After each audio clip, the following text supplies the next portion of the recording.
नवी आता होऊन जाऊ दे साऱ्या जगाला पाहू दे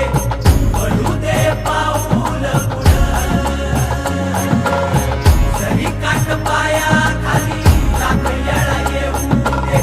पडू दे पाऊल मोठी लढाई र लढू मातीसाठी र गड्या मनगटाचं जोर लावून दाटला जरी अंधार एकजूट होऊ आज दिवा देऊ तेज धावून